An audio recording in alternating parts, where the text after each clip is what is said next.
Mayor, maraming salamat po sa inyo. Sa lahat-lahat po ng tulong na ginawa niyo po sa amin mag-asawa. Kapitan pa lang po kayo. Hindi po kayo nag-aatubiling tumulong sa akin. Hindi ko na po mabilang sa mga daliri ko kung ilang beses niyo po ako tinulungan.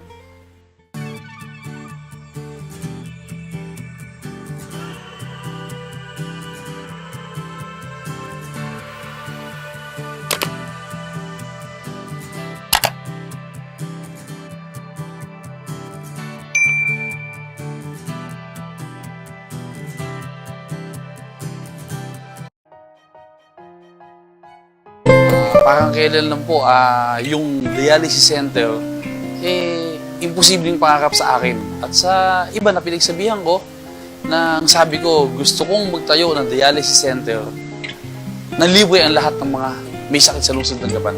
Doon umpisa, ako mismo, kaya pa to. Pero alam po ninyo, bakit ito kinaya? Simple lang, dito mismo sa lugar na ito. Nakaupo ako dito, may lumapit sa akin. Hindi ko makakalimutan yon. Minamanas ang buo niyang katawan. Tinanong ko siya, ba't minamanas ang katawan mo? Ano sakit mo? Ang sabi niya sa akin, Mayor Emeng, humihingi po ako sa inyong pambili ng gamot sapagkat ako po ay dapat i-dialysis. Dapat, 3 beses na ko i-dialysis siya. Pero ano nangyari? Huling dialysis niya ng 1 buwan pa. Bakit? Kasi po, wala silang pera. Para pong kinukot ang puso ko. Sabi ko nga, ano ba pagkakaiba ng mahirap sa mayaman? Lahat po tayo, anak ng Diyos. Lahat tayo may karapatang magpagamot. Bilang mayor ng Gapan, hindi po kaya ng konsensya ko na may mukhang kawawa sa Gapan. Kaya ako po, ang ginawa ko, lahat ng magagawa ko, ginawa ko para magawa ng dialysis center. Ang kaibahan lang sa dialysis center na ito, bukod po sa libre, walang bayad, mayroong pang 500 piso ang magpapadialysis. Magpagamot lang kayo.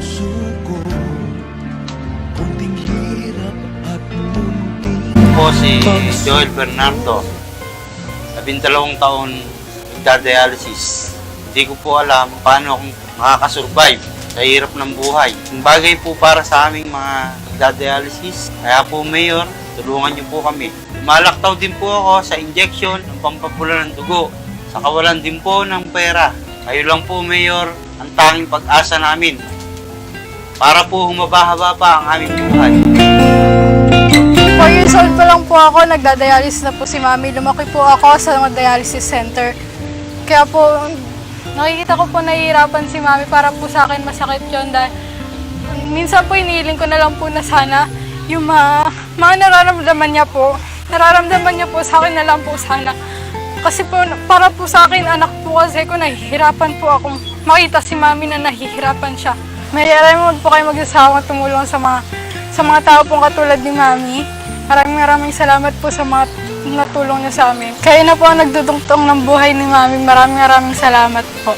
Alam namin po, Mayor Emeng, na may plano ka sa aming mga nagdadialysis. Kaya maraming salamat po, Mayor Emeng. Magsikap ka at magtiwala sa Talbos at saka pabili lang po ako sardinas. Nasagat po kanina sa dialysis. Naubos po yung pera namin. Buti nga po, nagbigay po si Mayor kanina eh. Pang sa Sabado po, magkasali ng dugo yung asawa ko. Awa ng Diyos at pinahatugan ako ng Panginoon at saka ni Mayor, pangalawa. Iyayaan ako ng Mayor para makapagsali ng asawa ko. Maraming salamat po, Mayor Emeng. Ang totoo po ako niyan. Naduduktungan yung buhay ng anak mo. Dahil sa inyo, kung hindi po sa inyo, baka po hindi na po siya ma-dialysis. Buti na lang po, Mayor, nandiyan po kayo at tumutulong sa anak ko. Sakali po, mahaba po ang kanyang buhay dahil po sa kayo po ang rason.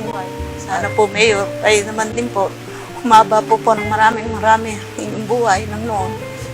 Marami po kayong matulungan, higit po sa anak ko. Mayor, alam ko po, may plano po kayo sa kanilang may mga sakit pong ganyan na para po matulungan niyo po.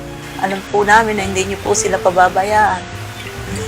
Mayor, kayo lang po ang tangi po nilang pag-asang nahihingan po ng tulong. tumutulong po sa kanila na para madungan po ang kanilang buhay. Tapos sa pa nga po yan, may rason po kayo sa kanila na maganda na silang may mga sakit. Yun po, maraming salamat po. Mayor, maraming salamat po. Nakarawas po ako ng pagdadialysis po ngayon. Bagsak po ang hemoglobin ko pero kung di po sa inyo, hindi po ako masasalina ng dugo. Isang lapit lang po ng asawa ko. Bigay po kayo kaagad. Salamat po sa lahat po ng naitulong niyo sa amin. Sana nga po, nadugtungan pa yung buhay ko. Gusto ko pa pong mabuhay ng mahaba para po makapiling at makasama ko yung pamilya ko. Ngayon nga po, kung di po kayo nagbigay po ng bigas, wala po kaming kakainin. Minsan nga po, sabi po namin, nagsasawa na po yata si Mayor sa amin. Pero hindi po kayo nagsawang magbigay ng tulong. Naisip po ng asawa ko. Sabi niya po, hiyang-hiya na po siya, pakapala na po ng muka. Para lang po mabalugtungan po yung buhay ko. Isang lapit niya lang po sa inyo. Bigay po kayo, lalo na po kapag po ako'y magsasali ng dugo. Nga po, wala po kaming kuryente noon. Sabi niya lalapit daw siya, hihingi daw siya ng pampakabit ng kuryente. Pumunta po siya doon. Hihingi po siya ng tulong. Bigay po kaagad din si Mayor. Kaya, nagpapasalamat po ako kung hindi po sa kanya. Wala po akong hangin ngayon, wala akong kuryente, hindi ako makakahinga. Lalo na po sa gabi, pag natutulog ako, hindi ako makahinga. Init na init po kasi ang pakiramdam ng isang nagdadialysis. Kaya, Mayor, ikaw po ang pag-asa namin. Mayor, maraming salamat po sa inyo. Sa lahat-lahat po ng tulong na ginawa niyo po sa amin mag-asawa. Kapitan pa lang po kayo. Hindi po kayo nag-aatubiling tumulong sa akin. Hindi ko na po mabilang sa mga daliri ko kung ilang beses niyo po ako tinulungan. Mayor, napakalaking bagay niyo po sa amin. Kung wala po kayo, baka namatay na rin po kami sa gutom. Wala akong hanap buhay. Naoperahan pa po ako sa appendix. Wala po yung mga ayudan yung bigas at mga ulam. Wala po magdudugtong sa buhay po namin. Mayor, salamat. Kapag aandyang ka, hindi ako kinakabahan dahil alam ko, kapag nagipit ako, may malalapitan ako. May matatakbuhan ako. Alam ko hindi mo ako hihindihan. Napakabait mo, Mayor. Iba ka sa lahat. Kaya pinagpapasalamat ko sa Panginoon Diyos. Meron kaming Mayor na ibinigay at nilaan ng Panginoon para matugunan ang aming mga pangangailangan. Mayor, hindi ko alam kung paano kita pasasalamatan sa lahat-lahat na binigay mo sa akin. Hindi mo ako tinatangi. Kahit mga VIP kaharap mo, tatawagin mo ako. Bibigyan mo agad ako ng pera, wala nang tanong-tanong. Bibigay mo agad yung pangangailangan ko. Kaya Mayor, sa pagbubukas ng iyong dialysis, napakaraming mong mapapasaya. Lalong-lalo na kaming mga asawa ng pasyente na laging sumasakit ang loob kapag walang pandialysis ang aming mga mahal sa buhay. Napakasarap na magkaroon ng Mayor na katulad po ninyo. Ipinagmamalaki po namin kayo. Wala po kaming masasabi sa lahat-lahat ng tinutulong nyo. Hindi man po sa akin, hindi man po sa pamilya ko, sa buong bayan ng Gapan. Talagang nakikita ko tumutulong po kayo. Salamat po sa lahat-lahat. Lubos po namin inaasahan ang pagbubukas ng dialysis center po ninyo upang hindi na po ako mabigatan. At balita ko, wala na po kami iintindihin. Wala na po kaming bibilin na gamot. Wala na po lahat. Pati PF ng doktor, wala na po kaming babayaran. Salamat po ng maraming Mayor. Patnubayan ka lagi ng Panginoon, bigyan ka po ng lakas. At patuloy ka pang manungkulan sa aming bayan. Mayor Eming, maraming salamat po sa pagtulong niyo sa mahihirap. Mayor Eming, maraming pong salamat sa walang sawang pagtulong ninyo sa amin na kagaya naming mga dinadialysis yung mga asawa. Sana po marami pa kayong matulungan na kagaya namin. Mayor, wag po sana kayong magsawang tulungan kami. Dahil sa wala po talaga kaming kakayahan na ipagamot ng aming mga asawa. Hindi naman po pwedeng bumaktaw sa dialysis yung aming mga pasyente dahil pagka nagbaktaw po, Di po namin alam ang mangyayari sa kanila. Nagpapasalamat po kami sa tinutulong nyo sa amin. Hindi kayo nagsasawa sa kagaya naming mahirap na tinutulungan nyo po. Salamat po, Mayor. Konting-konti na lang. Konting papeles lang sa DOH ang hinihintay natin. Simpleng blessing.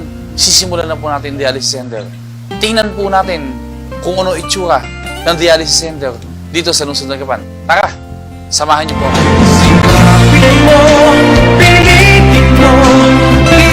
Guys, inspeksyonin natin yung pinagmamalaki natin dialysis center para sa mga taga-lungsod ng Gapan. Excited na excited po kami nila Vice Mayor. Talagang hindi namin mahintayan dahil ito ay pakikinabangan ng mga tao sa lungsod ng Gapan. Ito po, tingnan natin kung ano itsura. Nakita niyo ang pangalan? Ang pangalan po, Libre Dialysis Center sa lungsod ng Gapan. Hindi na namin nilagay na may bayad. Ang babayaran, yung nagpapadialysis. Kaya baligtad po dito sa lungsod ng Gapan. Ganyan lang po kami dito. Lahat ng the best sa mga tao sa lungsod ng Gapan gusto namin ibigay. Bakit mukhang bahay ang pinagawa namin? Kasi gusto ko, relax po ang mga may sakit. Hindi mukhang clinic. Pagpasok sa loob, papaliwanag namin sa inyo kung ano itsura sa loob, kung ano mangyayari sa loob. Halip po kayo dito. Pasok na. Ayan. Tinan po ninyo yung ating dialysis center, Lazy Boy. Lazy Boy po tayo. Brand new yung ating pong machine. Centralized air condition po tayo dito. Madami nga nagtatanong, ba't daw ganito kaganda yung pinagawa natin? Ang sagot, simple na sagot ko. Gusto ko, hindi magbumukhang kawawa yung mga kababayan natin, di ba pare? Oh. Kaya ngayon, yung mga taga-Gapan, hindi na kailangan ng pera, hindi na kayo mamumutang pag magpapadialysis, hindi na kayo maghahanap ng mga pagsasanlaan. Basta magpunta lang kayo dito, relax lang kayo. Pagkatapos, meron pa kayong 500 sa amin ni Vice. Ba't namin kayo bibigyan 500 piso? Para pag alis nyo dito, mamalengke kayo, manood kayo ng sine. Magkano isang manok ngayon pare? 100 piso. O 100. Ang bigas 50 pesos, di 2 kilong bigas. Ang buong manok, 100 piso. May 300 pa sila, pambili ng tinapay, pambili ng panaman. Hindi po ba? May pampasalubong pa sa... May pampasalubong pa sa pamilya. Mayor, dati problema ng taga-Gapan yung pambayad sa pandialysis, tsaka pila-pila sila sa ibang lugar. Ngayon, nakita nyo, ang ganda na ng dialysis center natin. Ang problema nila ngayon ay yung pag-uwi nila ng bahay. Ano kaya yung problema nila na yun? Siyempre, bibigyan ni Mayor ng 500. Iniisip ng mga tao, yung papadialysis, ano ba? Papasulubong nila sa aabutan nila sa bahay. Kaya pare, napakaswerte ng taga-lungsod na Gapan. At lahat po ng mga pangailangan nila ay halos naibigay na po natin. Mapamahirap ka, mapamayaman, welcome kayo rito, ano? Oo, pare, basta taga-Gapan, welcome dito. Isa lang ang requirements dito. Basta taga-Gapan ka, mahirap ka, mayaman ka, ano kulay mo sa politika, welcome ka dito. Ito po yung mga machine behind the scene ng dialysis center. Brand new lahat ito, bago po lahat. Ang tawag dito, pare, ultra clear water. Ultra pure water po ito.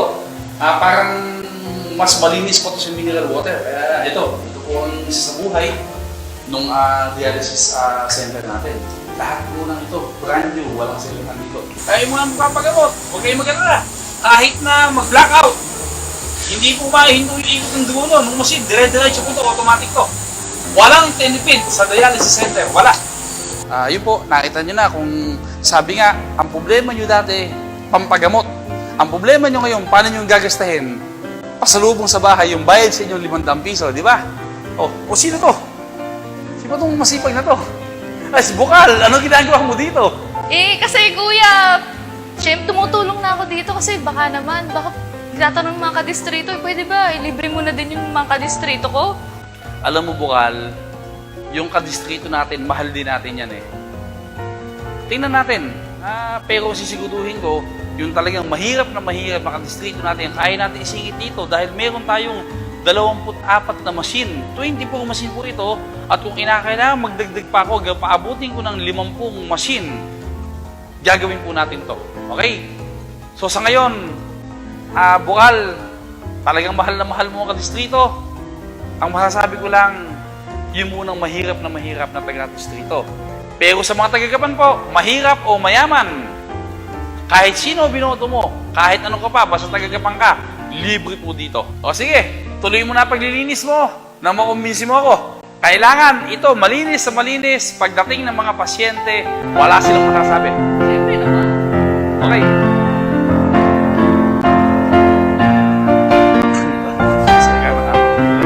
Sabi nga nila, imposible, pero tingnan po ninyo, ito na, katuparan.